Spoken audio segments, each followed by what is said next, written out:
ดีอีกอยู่พี่น้องสายเปเนาะแล้วก็เพิ่นก็ซัพพอร์ตทุกคนชาวยูทูบเบอร์บ่แม่นแต่บ้านน้องเอียงเด้บ้านน้องอ้องที่น้องเอียงหูจักนี่แล้วก็บ้านพี่ปิยะเนาะก็ได้หลายคนแดน้องเอียงเห็นเราสองคนอื่นกับไปเห็นพ่อบุญโยนสติกเกอร์ให้แบบนี้ก็ขอบใจที่มีคนดีแบบนี้เนาะมาคอยเป็นกำลังใจให้พวกเฮาอันนี้ก็ขอบบุญขอบคุณพ่อบุญหลายๆเนาะจังใดก็ขอฝากเป็นแรงเชียร์แรงใจให้ลูกอย่างตลอดไปขอบุญขอบคุณที่มาส่งหักส่งแพงเด้อขอบใจหลายอีก$2เย้ได้กินขนมแล้วมื้อนี่นะบ่นั่งเสาแล้วได้กินขนมแล้วแต่ละมื้อนั่งเสาแม่พ่อบุญบ่มาหาเนาะบ่ได้กินขนมขอบคุณหลายเนาะมาสะสมเหรียญซอยลูกเอียงโอ้ยเพิ่นกะมาตลอดเลยเนาะก็ได้แต่เงินพ่อบุญนี่แหละแล้วก็นำ FC ก็สิบ่หลายดอกเนาะถึงมันสิโดนๆได้เทื่อแต่ก็ยังมีความหวังหั่นนะอย่างนี้เนาะอันนี้คือความตั้งใจเนาะพ่อบุญบอกให้น้องเอียงแบบขึ้นสเต็มยาไล่สดห้องเพลงมันขึ้นบ่ได้พ่อบุญนิดโทรศัพท์นิดมันช้าแฮงนิดช้าโทรอันน้องเอียงหรือว่าน้องเอียงใส่แพ็กเกจอันต่ำบ่หรือว่ามันขึ้นสติงยาดบ่ได้โทรศัพท์นี่มันได้แต่ขึ้นไล่แบบนี้เนาะขอบคุณหลายๆเด้อขอบคุณหลายๆพ่อบุญที่ซัพพอร์ตแล้วก็ส่งกำลังใจมาให้น้องเอียงขอบคุณหลายๆน้องเอียงมีเคล็ดหนึ่งที่น้องเอียงเฮ็ดลงไปเนาะถ้าอยากซัพพอร์ตช่วยเหลืออาจจะมีเด็กน้อยอยู่2 คนก็อยู่ทางบ้านพักยามีน้องเอียงที่เอาลงไปเนาะถามว่าอยากซัพพอร์ตอยากให้น้องเอียงไปซอยเนาะหรือว่าเฮ็ดคลิปแบบช่วยเหลือน้องเอียงก็พร้อม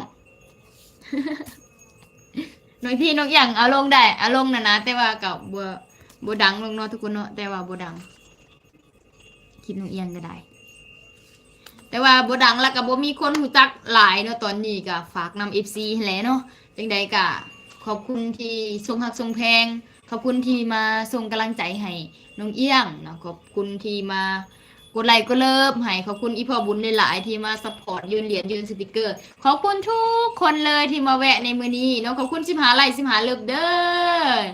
อห้องเพลงไงพ่อบุญก่อนบุญพลาเด้เนาะจึงได้พอกันคนเป็นร้อยเป็นพันก็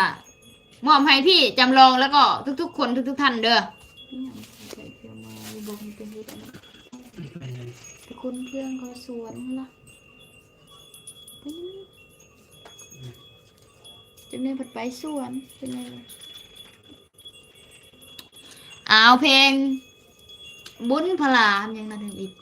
บนหน้าเสือเนาะว่าเฮาสิมาพ่อกันคนตั้งว่าจักลานพ่อปานว่ามีผู้มาสูงอยู่ใส่ให้เฮาเว้าจาให้ถึกสตาถึกใจจนตกหลุมความหักแล้วขึ้นบ่ได้เงือใจอยู่เด้นอว่าโอละนออายเอ่ยเจ้าก็เคยคิดนำอยู่แม่นบ่ว่าเขาสิเกิดสิก่อกะย้อน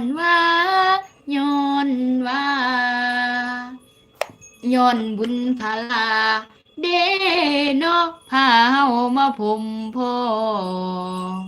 หูสึกคือกันอยู่เนาะคือฮักที่รอที่ฝันให้บุญพลาพัง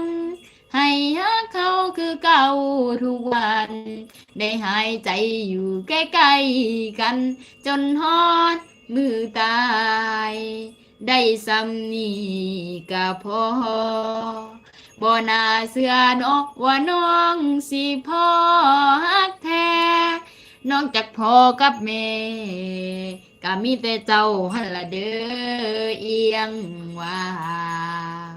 อุ่นเขาก็ตายข้าเจ้าก็บ่ได้